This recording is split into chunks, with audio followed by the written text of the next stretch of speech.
عفوك إني من نور مدت يداي نزعت أسرار قلبي وجئت ألقي. بعض اوقات کسی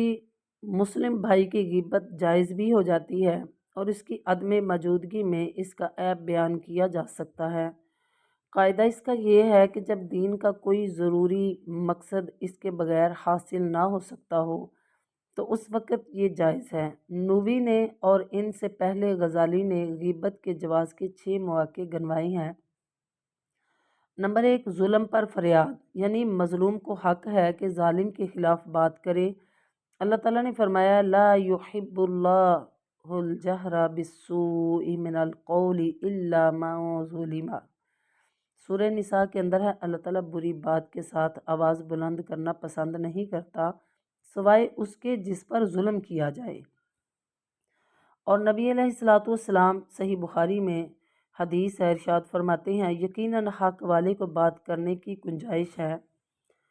بہتر یہ ہے کہ وہ بادشاہ یا قاضی یا کسی ایسے شخص کے پاس اپنی مظلومیت کا تذکرہ کرے جو اس کی مدد کر سکتا ہو۔ نمبر 2، کسی گناہ یا برے کام سے روکنے کے لیے ایسے لوگوں کو اطلاع دینا جو اس کے ساتھ مل کر یا خود اس سے روک سکیں۔ اگر مقصد صرف اس کام کرنے والے کی تذلیل ہو تو یہ جائز نہیں ہے۔ امر بالمعروف و نہی عن المنکر کی آیات و احادیث اس کی دلیل ہیں۔ فتویٰ لینے کے لیے مفتی کے سامنے کسی کا نقص ذکر کرے تو یہ جائز ہے۔ یہ تیسرا پوائنٹ ہے۔ مثلاً ہند بنت عتبہ رضی اللہ تعالی عنہ نے اپنے خامد ابو سفیان رضی اللہ تعالی عنہ کے متعلق نبی علیہ الصلوۃ والسلام سے پوچھا تھا، ابو سفیان بخیل آدمی ہے،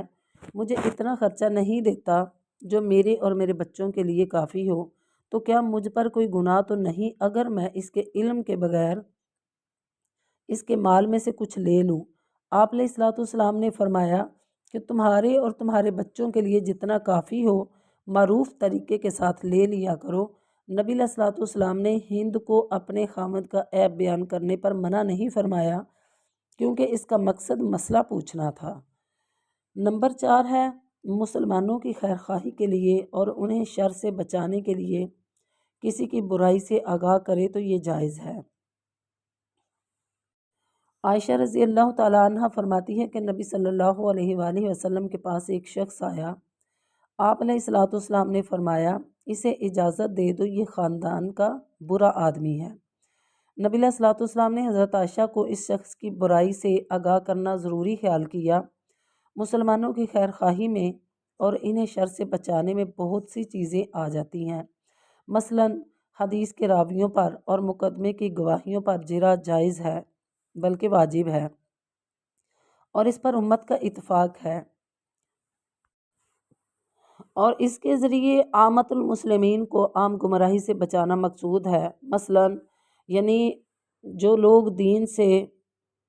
دور ہیں، یعنی وہ باقاعدہ مدارس کا نہیں پڑھے ہوئے اور ہر ایک کی بات سن کر اس پر شریعت سمجھ کر عمل کرنے لگ جائے اور وہ گمراہی کی باتیں ہوں تو ان کے متعلق لوگوں کو بیان کرنا، اطلاع کرنا کہ فلاں مولوی نے، فلاں امام نے یا فلاں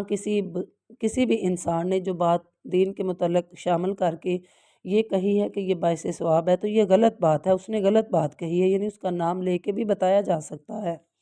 اس صورت میں راویوں کے عیب، ان کے ثواب بیان کرنا جائز ہی نہیں بلکہ واجب ہے،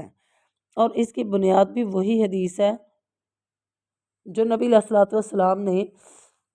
بیان فرمائی ہے فاسق کے بارے میں کہ کوئی فاسق کوئی ایسی خبر لے کر آئے جو بغیر تحقیق کے ہو تو اس کی وجہ سے آپ تحقیق کر لیا کرو۔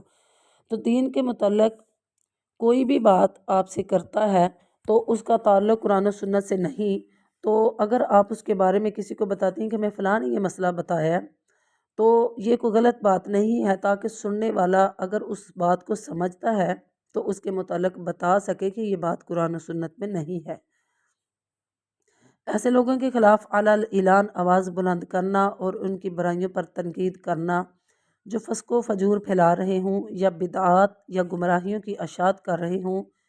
یا اللہ کی مخلوق کو بے دینی اور ظلم کے فتنوں میں مبتلا کر رہے ہوں تو ایسے لوگوں کی بات کرنا بالکل جائز ہے، تاکہ لوگوں کو یہ اطلاع کی جائے کہ ایسا انسان گمراہیاں پھیلانے والا ہے تو ان کی بات نہ سنی جائے۔ نمبر 4 ہے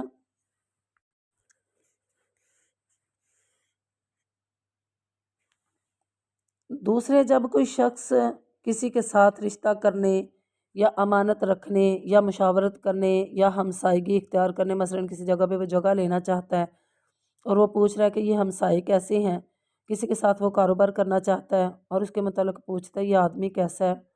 تو ایسے معاملات کرنے میں یا کسی سے رشتہ داری کرنا چاہتا ہے اور کہیں تحقیقات کرتا ہے، مثلاً ہمسایوں سے جا کے پوچھتا ہے یا کسی رشتہ دار سے پوچھتا ہے کہ یہ آپ کا رشتہ دار کیسا ہے، تو وہ جیسا ہو اس کو اس کے متعلق بتا دینا چاہیے، بجائے اس کی کہ وہ انسان درست نہ ہو اور اس کی جھوٹی تعریف کر کے اس کا رشتہ ہو جائے اور بعد میں نوبت طلاق تک پہنچے اور گھر برباد ہوں۔ اس سے بہتر ہے کہ ابتدا میں ہی اس بندے کی خباثتوں کے بارے میں بتا دیا جائے تاکہ آنے والے وقت میں بہت سارے فتنے کھڑے نہ ہوں۔ تو ایسی صورت میں صحیح بات، صحیح مشورے دے دینے چاہیے۔ فاطمہ بنت قیس رضی اللہ تعالی عنہ نے معاویہ اور ابو جہم میں سے کسی ایک کے ساتھ نکاح کرنے کے متعلق نبی علیہ الصلوۃ والسلام سے پوچھا تو آقا علیہ الصلوۃ والسلام نے فرمایا کہ ابو جہم تو عورتوں کو بہت مارتا ہے اور اس سے نکاح نہ کرنا، یعنی بعض مردوں کی بڑی عادت ہوتی ہے عورتوں کو مارنے پیٹنے کی، تو آپ صلی اللہ علیہ وسلم نے ایسے مرد سے شادی کرنے سے منع فرما دیا۔ اور معاویہ کنگال آدمی ہے، اس کے پاس کچھ نہیں ہے، تم اسامہ بن زید سے نکاح کر لو، اور صحیح مشورہ دینا مومن کا حق ہے۔ نبی صلی اللہ علیہ وسلم نے فرمایا اور جب وہ تم سے مشورہ مانگے تو اس کی خیر خواہی کر، یعنی مشورے میں بھی خیر خواہی کے ساتھ ان کو مشورہ دینا چاہیے، کسی کا نقصان نہیں سوچنا چاہیے، کسی کے بارے میں برا بھی نہیں سوچنا چاہیے، اور کوئی جیسی بھی اس کے اندر خامی ہو بیان کر دینی چاہیے تاکہ اس کے ساتھ واسطہ پڑھ کر اس کو کوئی نقصان نہ پہنچے۔ یہ مسلمان کو بہترین مشورہ دینا ہے اور مشورہ دینا سنت ہے۔ آپ صلی اللہ علیہ وسلم سے بھی اس حدیث سے یہی ثابت ہوتا ہے کہ فاطمہ بنت قیس نے مشورہ پوچھا تھا کہ معاویہ اور ابو جہم میں سے کسی سے میں شادی کرنا چاہتی ہوں، میں کر سکتی ہوں؟ آپ نے دونوں کے عیوب جو ہے نا وہ بیان کیے، بجائے اس کے کہ شادی کے بعد میں کوئی اور مسئلے کھڑے ہوں، تو اس سے بہتر ہے کہ پہلے ہی ان سے بچا جائے۔ 5واں پوائنٹ ہے، جو شخص کھلم کھلا اللہ کی نافرمانی کرتا ہو، لوگوں کو لوٹتا ہو، اعلانیہ شراب پیتا ہو، تو اس کے ان گناہوں کا ذکر جائز ہے جن کو چھپانے کی وہ ضرورت ہی محسوس نہیں کرتا، اور جن کا ذکر کیا جائے تو اسے برا محسوس ہی نہیں ہوتا، کیونکہ غیبت ان چیزوں کا ذکر ہے جسے وہ ناپسند کرے۔ کوئی شخص کسی لقب کے ساتھ مشہور ہو، اس کے بغیر اس کی پہچان نہ ہوتی ہو اور وہ اسے برا بھی نہ جانتا ہو، تو اسے اس لقب سے ذکر کرنا جائز ہے، خواہ اس میں اس کا نقص ہو یا نہ ہو، یا وہ نقص ہی کیوں نہ بیان کیا جا رہا ہو، جیسے آمش عربی میں جس کی آنکھیں جو ہے نا وہ چندیائی ہوئی ہوتی ہیں، اسی طرح لنگڑا کہنا، یعنی کوئی انسان ہے وہ تھوڑا یعنی لنگڑا ہو کے چلتا ہے تو اس کو یہ کہنا کہ یعنی وہ آدمی، میں اس آدمی کی بات کر رہی ہوں، تھوڑا سا نا لنگڑا چلتا ہے۔ اسی طرح کسی کے بارے میں کہنا، یعنی کسی کی بھی بات کرتے ہوئے کہنا وہ جو یعنی بحری ہے یا بہرا ہے،